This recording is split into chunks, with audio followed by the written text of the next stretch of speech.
اللہ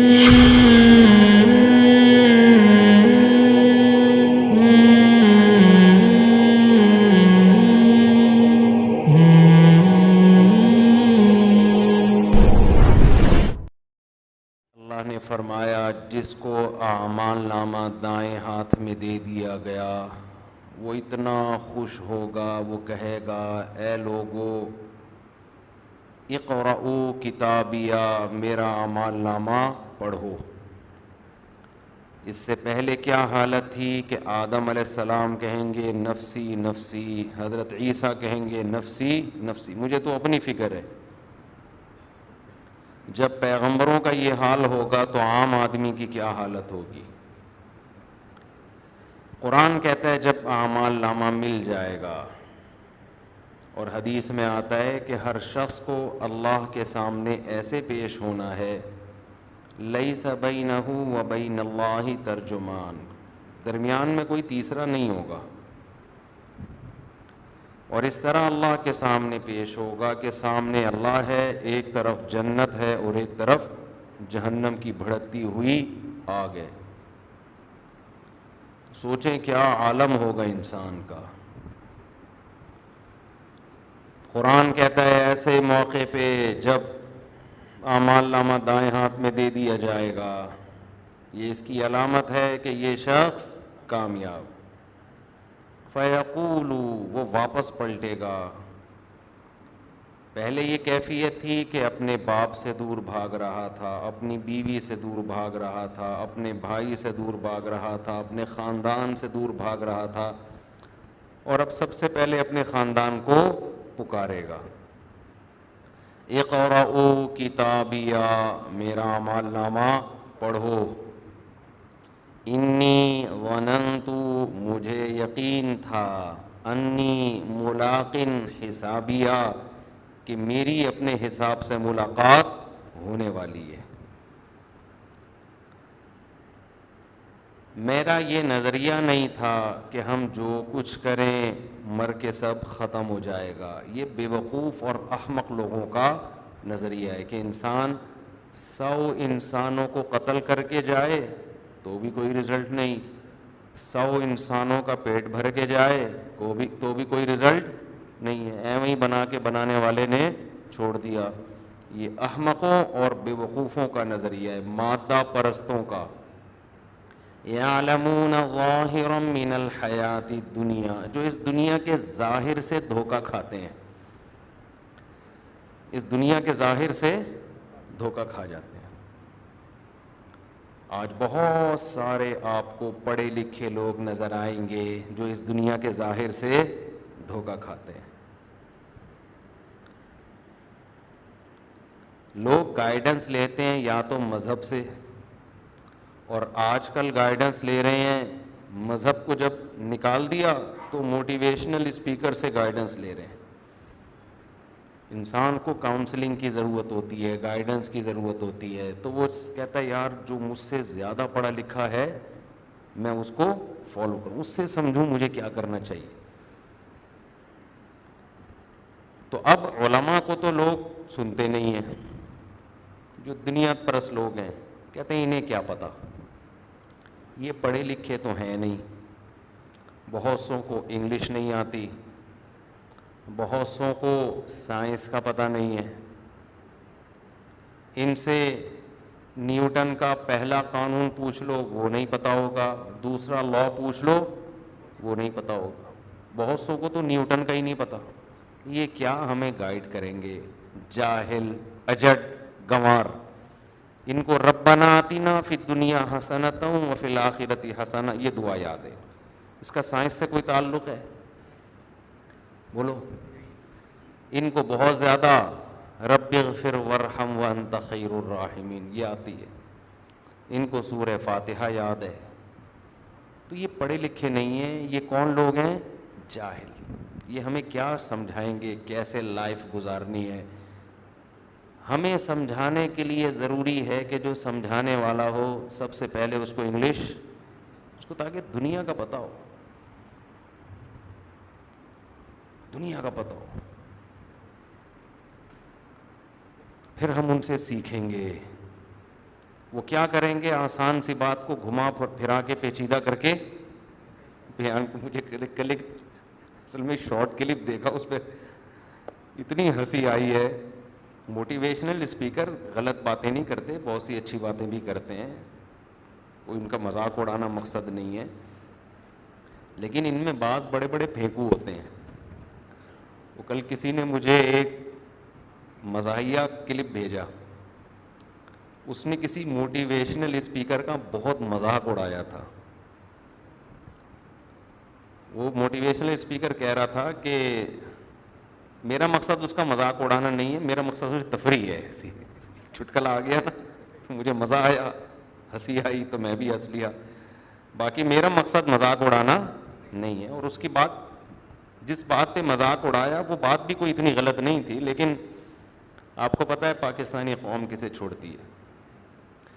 تو وہ اسپیکر بڑا مشہور آدمی ہے, وہ لوگوں کو سمجھا رہا ہے کہ لائف میں مصیبتیں آتی ہیں تو جیسے چائے کے اوپر بلائی آ جائے نا, تو پھونک مار کے ملائی ہٹا کے چائے پی لیتے ہیں, ایسے ہی زندگی میں مصیبتیں آئیں, پھونک مار کے ہٹاؤ اور چلتے رہو. لائف مصیبتوں کی وجہ سے رکو نہیں. میسج تو اچھا میسج ہے, لیکن کسی پاکستانی نے اس کا ریکارڈ لگایا, ایک بندہ بٹھا دیا, کہہ رہا یار میرا باپ آئی سی یو میں, میری ماں کو یہ بیماری, میرے یہ مسئلے.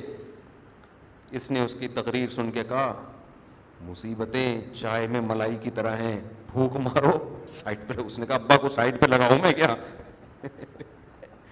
ابا کو میں کیا کروں, سائڈ پہ لگاؤں؟ اس ٹینشن کا علاج بتا میں کیا کروں؟ اماں بھی بیمار ہے, ابا بھی بیمار ہے, گھر میں درجنوں مسائل, پھونک مارو ملائی کو سائڈ پہ کرو. تو مجھے وہ آپ لوگ کلپ نہ دیکھیں, اس نے کوئی بہت بیہودہ زبان بھی استعمال کی ہے جو کسی شریف آدمی پہ زیب نہیں دیتی. لیکن بات اصل میں یہی ہے, کتنا آسان ہوتا پھونک مار کے سائڈ پہ لگاتے. بھائی ٹینشن کا علاج بتاؤ اللہ کے بندو, وہ علاج اسلام کے علاوہ کوئی بھی نہیں بتاتا. اسلام کیا کہتا ہے؟ پھونک مار کے سائڈ پہ لگاؤ؟ نہ نہ نہ. اذا اصابتہم مصیبہ, کیسی پیاری آیت ہے. ہمارے نیک بندوں کو جب کوئی مصیبت پہنچتی ہے, اور مصیبت بھی چھوٹی نہیں, اس سے پہلے جو مصیبت کا ذکر ہے وہ ہے موت. وَلَنَبْلُوَنَّكُمْ بِشَيْءٍ مِّنَ الْخَوْفِ وَنَقْصٍ مِّنَ الْأَمْوَالِ وَالْأَنفُسِ وَالثَّمَرَاتِ وَبَشِّرِ الصَّابِرِينَ. اللہ کہتے ہیں ہم تمہیں جھنجھوڑیں گے. وَلَنَبْلُوَنَّ, نبلو بھی نہیں ہے, لَنَبْلُوَنَّ, تاکید, جھنجھوڑ کے رکھ دیں گے ہم تمہیں, خوف میں مبتلا کر کے. بعض دفعہ دشمن کا خوف ہوگا, کوئی ملک چڑھائی نہ کر دے, امن ختم, دہشت گردوں کا راج ہو جائے گا. وَنَقْصٍ مِّنَ الْأَمْوَالِ, مالی نقصانات ہونا, کاروبار ٹھپ, روڈ پہ آ گئے. اب مصیبت کو پھونک مار کے سائڈ پہ لگاؤ, ملائی کو پھونک مارنا آسان ہے. مصیبت کو پھونک مارنے میں آدمی کی اپنی پھونک نکل جائے گی. بلکہ جب زیادہ ٹینشنیں آتی ہیں نا, تو پھونک مارنے کے لیے پھونک ہی نہیں بچتی انسان کے اندر. وَنَقْصٍ مِّنَ الْأَمْوَالِ, کا مالی نقصان ہوگا, وَالْأَنفُسِ, جانی نقصان, بیوی مر گئی, باپ مر گیا, شوہر مر گیا, بیٹا مر گیا. یہ ہوتے ہیں نا, جوان بیٹا چلا گیا نظروں کے سامنے. ہمارے ایک دوست نیوی میں آفیسر, ان کا جوان بیٹا ڈوبا. کیا گزرتی ہے یار انسان پہ, کسی کا جوان بیٹا اس کے سامنے ڈوب جائے, پھر لاش ملے اگلے دن. کیا قیامت گزرتی ہے کہ نہیں گزرتی؟ اللہ سب کو بچا کے رکھے. نیوی کے لیفٹیننٹ کمانڈر کرنل تھے کیا, ابھی ریٹائر ہو گئے کرنل, یعنی وہ خود ہیں لیکن کرنل وہ تھے.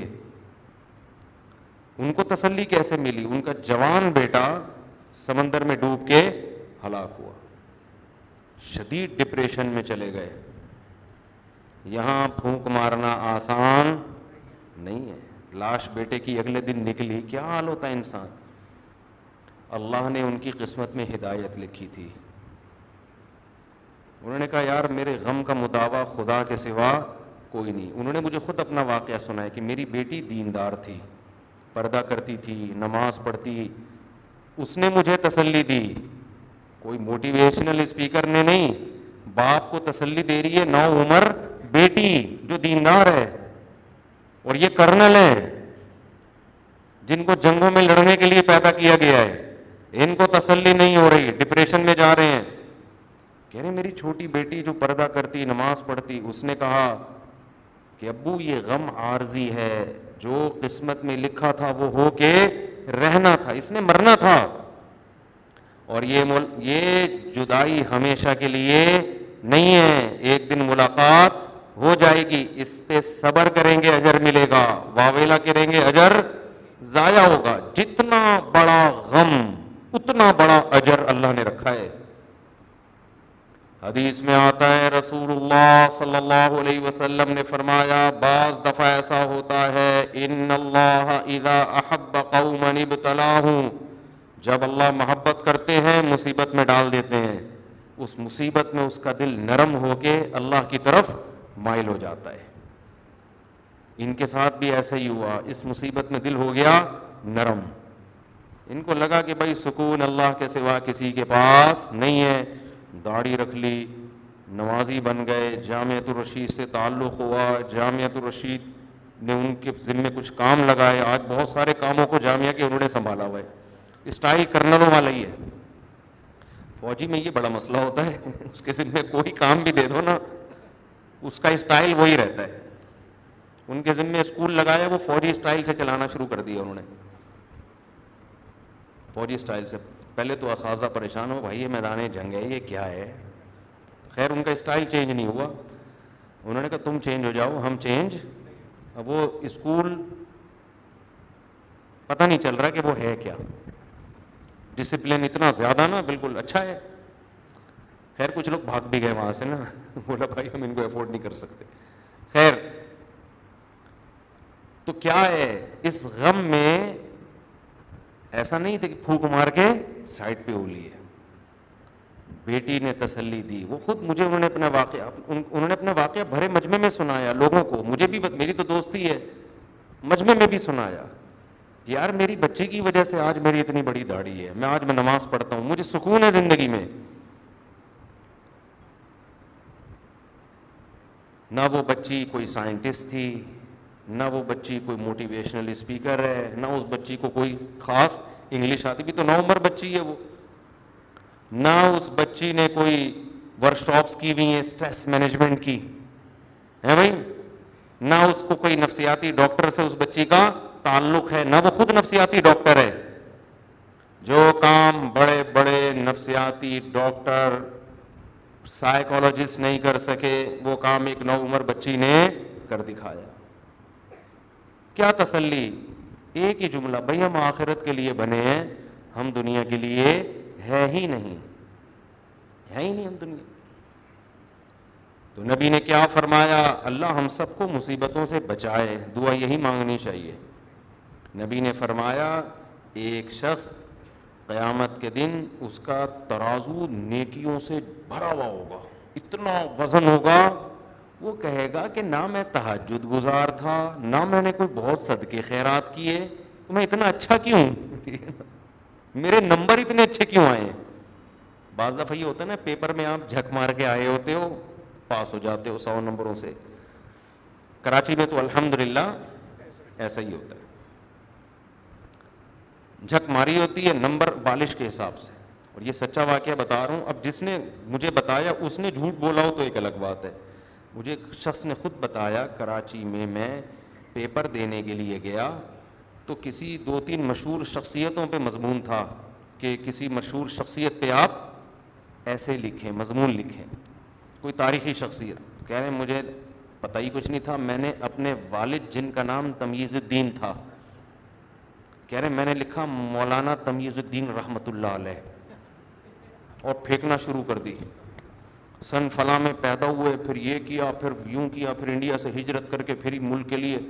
اتنے لمبے 2 صفحے اپنے سارے ابا پہ چھاپ دیے. کہہ رہے پورے نمبر ملے مجھے, اس لیے کہ جو ان پرچے چیک کرنے والا تھا وہ ان سے بھی بڑا فارغ تھا. اس نے کہا یار شاید کوئی بزرگ, ہمیں نہیں پتا بھائی. اتنے کانفیڈنس کے ساتھ مولانا تمیز الدین رحمۃ اللہ علیہ, یہ تو مولانا, میں نے کہا, اس نے کہا مولوی تمیز الدین, اس طرح کیا اس نے. ویسے تو ایک مولوی تمیز الدین بھی گزرے ہیں, لیکن وہ والے نہیں, وہ تو الگ ان کے حالات ہیں نا. کہہ رہے پورے نمبر تو ہم جب اسکول پڑھتے تھے تو بتایا جاتا تھا بالش کے حساب سے نمبر ملتے ہیں ایسے نا, یہ 25, 2 بالش کے 50, 3 بالش کے 75, 4 بالش کے. تو اب پنجاب والے کہتے ہیں مفتی صاحب آپ مبالغہ کرتے ہو بیان میں, اتنے بھی حالات خراب نہیں ہیں. بھائی پنجاب میں نہیں ہے, کراچی میں اس سے زیادہ ہی ہیں. صفائی کے بعض دفعہ نمبر مل جاتے ہیں کہ پیپر پورا صاف چھوڑ کے آیا یہ, اس کے پورے نمبر ملتے ہیں. بالکل کلین پیپر ہے, بہترین, کیڑے مکوڑے نہیں بنائے اسے. خیر یہ تھوڑی زیادہ ہو گئی ہے, لیکن اس سے پہلے والی جو تھی وہ زیادہ نہیں تھی. تو جیسے یہاں جب نمبر نہیں ہوتے اور ہم کہتے ہیں یار میرے نمبر کیسے ہو گئے, تو یہ ایگزامینر کی غلطی ہوتی ہے. بائی مسٹیک ایسا ہو جاتا ہے کہ اس کے نمبر ادھر لگا دیے, ادھر کے ادھر کر دیے, ہو سکتا ہے. یہی حال ہوگا ایک شخص کا, قیامت میں دیکھے گا یار میرا ترازو اتنا وزنی, جبکہ میرے اعمال کوئی خاص تھے نہیں, یہ کیسے ہو گیا؟ کہیں فرشتوں سے مسٹیک تو نہیں ہو گئی ہے, کہیں گڑبڑ تو نہیں ہو گئی ہے؟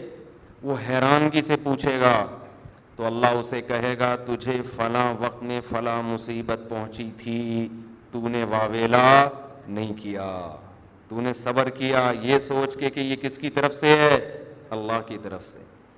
پھر تجھے فلاں مصیبت پہنچی, پھر یہ ساری مصیبتیں بہت وزنی. دیکھو نیکی کا ویٹ ویلیو رکھتا ہے, نیکی کی کوانٹٹی ویلیو نہیں رکھتی. ویٹ ایک نیکی ہوتی ہے, ویٹ بہت ہوتا ہے. تو تیری زندگی میں غم آئے اور تو اس پہ صبر کرتا رہا, یہ سارے غم میں نے ترازو میں کے پلڑے میں رکھ دیے. ٹھیک ہے, نہ کوئی بہت تہجد نہ صدقہ خیرات, تجھے جو میں نے اتنی ٹینشنیں دی ہیں اس لیے تھوڑی کہ وہاں بھی ٹینشن اور یہاں بھی ٹینشن. وہاں ٹینشن اس لیے کہ یہاں ٹینشن نہیں ہو, صبر کیا تو نے. ہاں جو صبر نہیں کرتا تو یہاں بھی ٹینشن اور وہاں بھی ٹینشن. بعض ماضی میں بزرگان دین ایسے گزرے ہیں کہ وہ مصیبت میں ہنس پڑتے تھے, ان پہ ایسی کیفیات کا غلبہ ہو گیا کہ اس پہ اجر ملے گا نا, تو بجائے ٹینشن کے یہ غیر اختیاری بعض لوگوں کی کیفیات ہوتی ہیں کہ وہ مصیبت میں ہنس پڑتے تھے کہ اس پہ اجر کتنا ملے گا. اگرچہ یہ نیچرل نہیں ہے, لیکن کچھ لوگ ایسے ہوتے ہیں جن کے ساتھ عام لوگوں سے ہٹ کے معاملہ